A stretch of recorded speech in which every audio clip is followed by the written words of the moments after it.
we live in a day and age right now where news is fear-based. We know this, fear Yes. sells, where, technology is addictive and it kind of, it makes people depressed, of course, and it stresses them out. The pings are stress related, usually emails are suddenly, oh my goodness, I'm getting so much. How do we, because it seems like the authentic side is one thing, but the modern day living and the place we are right now is a stressful place. How do we break free of that? Because so much of, I feel, of what people go through and use alcohol as a crutch relates to, man, it's just so stressful. I need a drink after today, right? Mm. Is it that we have to maybe change and break free of the societal norms, which shouldn't be normal at all and are just filled with stress? I would submit that society can feel a stressful place. What you said was society is a stressful place. Mm, And so a lot of what we coach our clients on is self-awareness, right? It's being aware. It's challenging these absolutes that society is hard or life is hard or there's just so many distractions. And so we challenge those notions and we go, yes, life at times can feel stressful, but life actually is not stressful. Life is just life. And so our actions and behaviors and thoughts are deciding that it's stressful, yeah. are deciding that society is hard, are deciding that, oh, there's just so many distractions here in the world. So once we're aware of that and we realize that we are 100% responsible for how we experience the world. For example, if someone says, oh, life is hard, then probably life is going to always seem hard for that person, no matter the circumstances. If someone says life is a gift, then that person's going to be walking through life just seeing everything as a gift.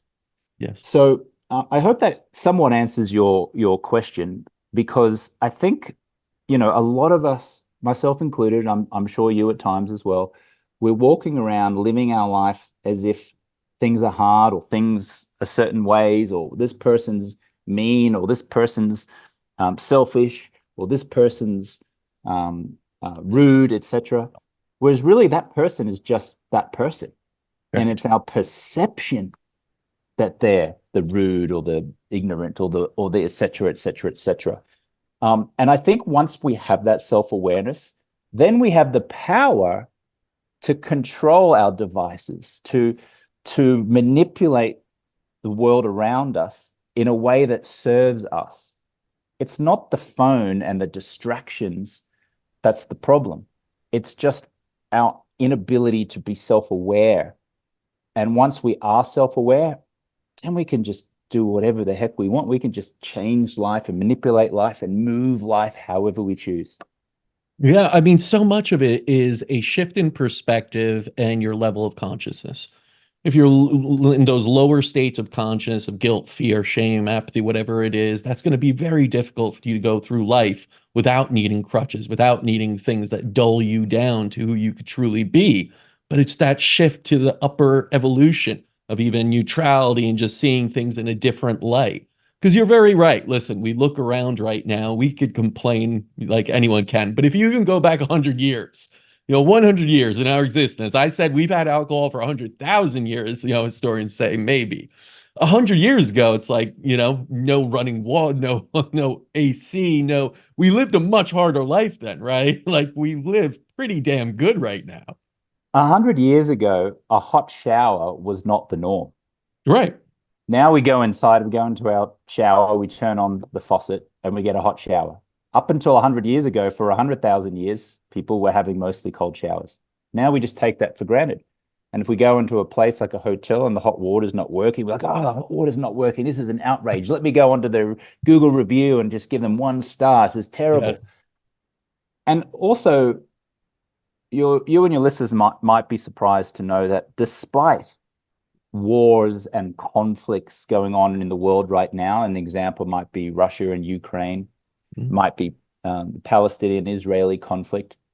This is still the most peaceful Yeah, time in human history. absolutely. And yet we walk around and go, oh, isn't it terrible what's going on in the world right now? I'm just so down about life in the world right now. I'm so worried for life.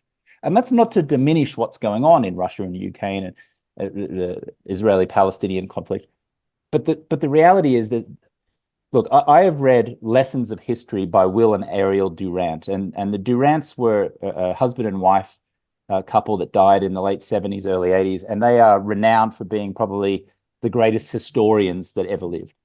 And in their book, Lessons of History, they were very clear.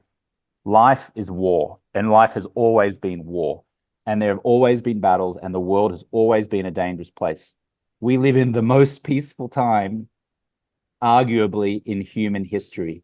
And so if we just start to kind of understand that and challenge the belief that it's the most dangerous time in history or that everything is terrible, then we can start to challenge all areas of our life. I'll give you one more anecdote. Let me just ask you a question, Gasper. No. Have you ever seen a sunrise? No, absolutely. Okay. Would you be shocked to know that the sun does not rise? There's no such thing as a sunrise. It doesn't exist. The sun doesn't rise. The sun is circulating, right? And the earth is up there in space. There's no such thing as a sunrise. And yet we humans, we have created this word called the sunrise because we have the perception that the sun rises each morning. Now, if we accept that a sunrise doesn't actually exist, it's just our perception that it does, then surely everything is up for question, including our dogma and our stubborn beliefs around whatever political affiliation we have, about our boss who said something, about our partner who possibly doesn't love us the way we want them to love us, around that we need alcohol to reduce our stress and anxiety, and we have to have alcohol to create romance. We must get some champagne to celebrate. I submit it's time to challenge all of these belief systems.